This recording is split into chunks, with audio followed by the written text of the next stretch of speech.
Ladies and gentlemen, welcome to Metropolis Radio. Today we are taking a look at this article from Screen right here, and I know that it's quite old, but it's still relevant, and that is why Malignant was a box office failure.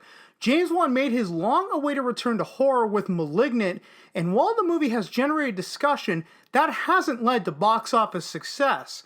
Now, some of you may be watching this sitting there wondering, what the hell was Malignant? Well, let me jog your memory there for a second. I'm having visions.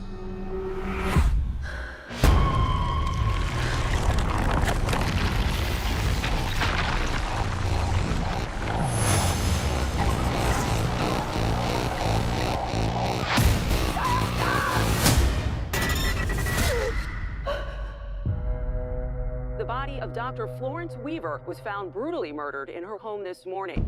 Did you know her? No, but I saw her die. I'm seeing things.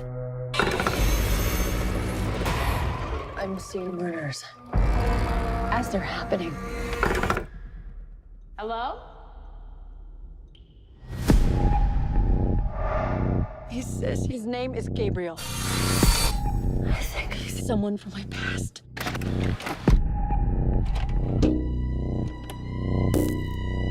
Happy birthday. Whatever happened to you before you joined our family hurt you in a way that I can't even imagine.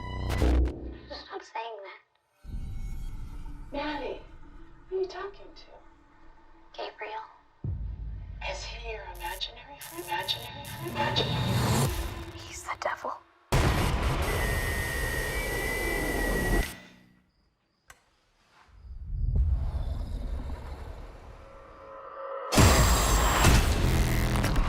Whatever it was, It's back.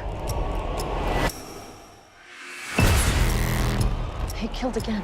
He's getting closer. He wants to talk to you.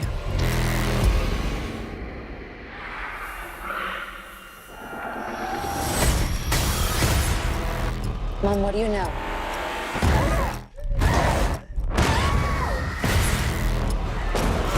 He's coming for me.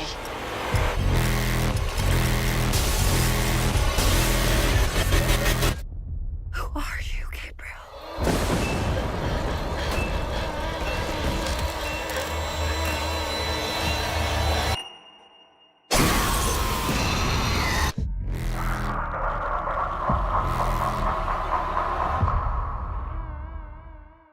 As of the recording of this video, this movie has only grossed $33,166,258 worldwide, with $13,366,258 of those dollars coming from the US and Canada.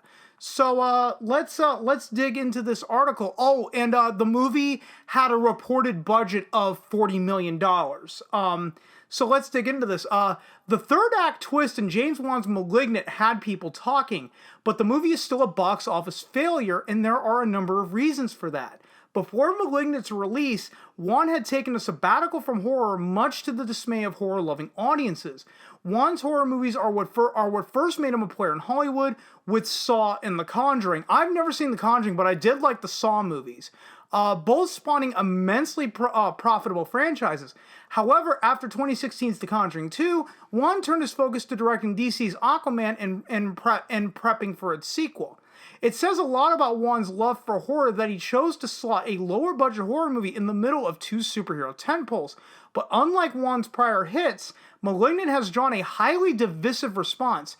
Whether one enjoys Malignant or not seems to depend on what they think of its now infamous twist, which reveals that the villain Gabriel is actually protagonist Madison's parasitic twin and has been secretly commandeering their shared body to kill. That reveal leads into a final act full of fast-paced gunplay and hand-to-hand combat, which basically boils down to Gabriel absolutely destroying anyone who dares to get in his way. No one really expected Wan's return to horror to turn into an action movie, but the switch certainly worked for some. Unfortunately, Malignant's many passionate defenders just haven't translated into box office dollars, and it's currently far and away Wan's lowest grossing movie and seems highly unlikely to start a new James Wan horror franchise. Here are some likely reasons why Malignant flopped so hard.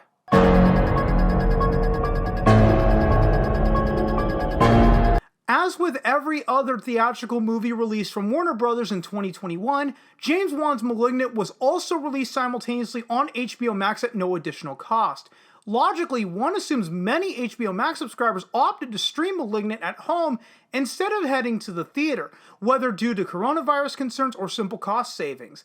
That's certainly understandable, but likely hurt Malignant's box office totals, especially since HBO Max subscribers didn't have to pay extra to stream the movie. At the same time, since HBO Max hasn't released any viewing data on Malignant, it's impossible to calculate how much potential earnings might have been lost due to the streaming option. It's well known that many directors weren't pleased when Warner Bros. Opted to move its entire 2020 movie film slate to a day-and-date release model, most notably Dunehelmer Denis Villeneuve, and I did do a video in length chronicling his change in the change in his stance on day-and-date releases. Just happened to coincide with a potential Dune sequel. So if you haven't checked that video out, go ahead and check it out. I believe I titled it, why Denis Villeneuve changed his mind on day-and-date releases for Dune. Where was I? Partly due to fears of it affecting box office performance. For his part, Wan hasn't expressed any displeasure about Malignant's HBO Max release, but one wonders if Malignant failing to even make its $40 million budget back in theaters might cause him to change his mind. On the other hand, several other 2020 movies have still done well in theaters despite a simultaneous streaming release. And that's a good point. And I would argue if your movie lives and dies by its third act twist, if you're pulling a Sixth Sense, then in my opinion, you've absolutely set up your movie for failure.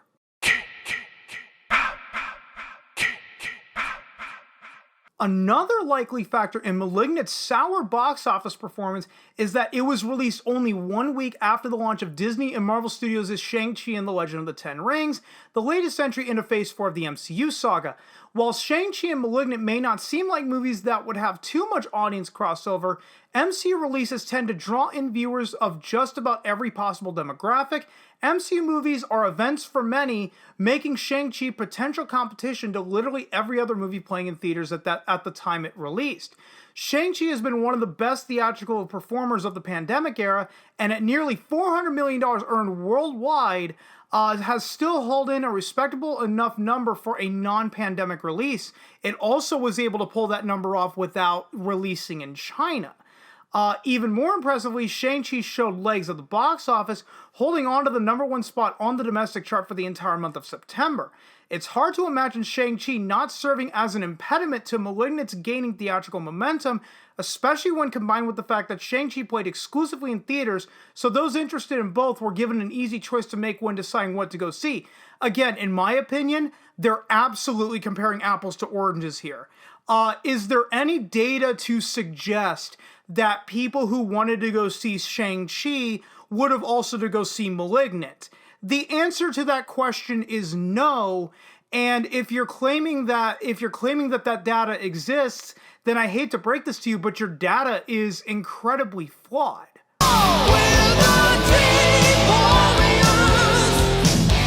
Now, this is a point that I actually agree with.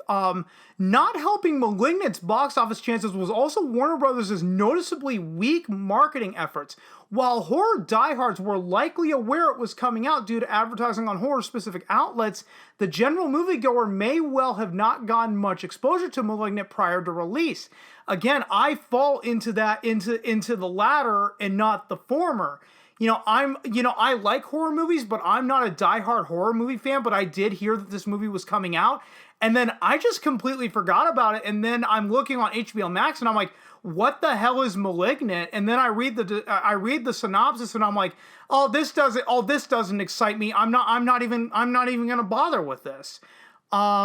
While it's a bit surprising on one level that Warner Brothers didn't push a new entry on James Wan's stacked movie resume harder given his successful track record, Malignant itself made marketing a difficult prospect. Thanks to Malignant's aforementioned shocking twist and wild third act, Warner Brothers seemed to go out of its way to advertise it in a vague manner, presumably to avoid potentially giving away the movie's secrets. That's commendable and was probably a strategy endorsed by Wan, but the twist can't work if audiences aren't drawn in enough by the trailers and marketing to buy a ticket to see Malignant in the first place. Warner Bros. Was likely hoping for word of mouth to be the real marketing for the movie. However, the conversation around the movie remained mostly within the horror and film criticism community, not the wider audience. The trailers made Malignant look like a fairly generic horror picture, and the conceit they played up involving a woman receiving psychic visions of a killer's crimes has been done before in films like John Carpenter's The Eyes of Laura Mars and In Dreams, which starred a pre-Iron Man Robert Downey Jr. I want to play a game. There is only one key to open. Malignant's reviews from professional critics lean positive by a good margin, as attested by its 76% critic score on Rotten Tomatoes. Rotten Tomatoes is a site with absolutely no fucking credibility, so I don't fucking care about it. However, Malignant definitely seems to be a case where critical and viewer opinions are far from in sync. Malignant's audience score on Rotten Tomatoes is a much lower 52%, and considering how divided the reaction of even horror movie diehards has been to Malignant, that kind of drop-off isn't surprising to see. As mentioned above, Malignant's shocking Gabriel twist seems to be the main sticking point for most that didn't enjoy it. Although there's been a few odd cases where people didn't like the movie up until things went bananas near the end, and I do know a couple of people that hold that opinion. Of course, that's why writing in a twist that changes how the rest of the movie is perceived can be so dangerous, with the most well-known examples being those written by M. Night Shyamalan Ding Dong. Many viewers found The Village to be well-acted, well-shot, and well-written period horror movie, until it was revealed that the monsters weren't real and it was really present day. Yeah, with The Village, M. Night Shyamalan Ding Dong basically tried to recapture the magic of The Sixth Sense, but as I said earlier in the video, if you're gonna position your horror movie to live and die by that, game ending, twist ending, the whole Bruce Willis was really dead the whole time, then in my opinion, you're really setting up your movie for failure. While Malignant's twist hasn't earned nearly a negative reaction as that one, it's still a plot development that one tends to either love or hate, with no real middle ground. Again, I think Malignant really failed, really based on two things. I believe it failed because there really wasn't any marketing for the movie. That certainly hurt it. Again, I had completely forgot that the movie came out. And again, the aforementioned twist. The Bruce Willis was really dead the whole time type of twist that probably set the movie up for failure. Competition from Shang-Chi, I still claim that they're comparing apples to oranges because there is no data to back up that people who went to go see Shang-Chi would have went to go see Malignant in the first place. And the whole the HBO Max release, while the simultaneous release may have hurt the movie, I think it was more the marketing, and really once the twist leaked out, that did the most amount of damage. And guys, that's pretty much all I've got. If you've seen the movie Malignant, what do you think of it? It's a movie I did not go out of my way to see at the time because it just never interested me. Leave me your thoughts down in the comments below. And guys, if you've been following me long enough, you know I am terrible at ending these videos, so I will just see you guys next time.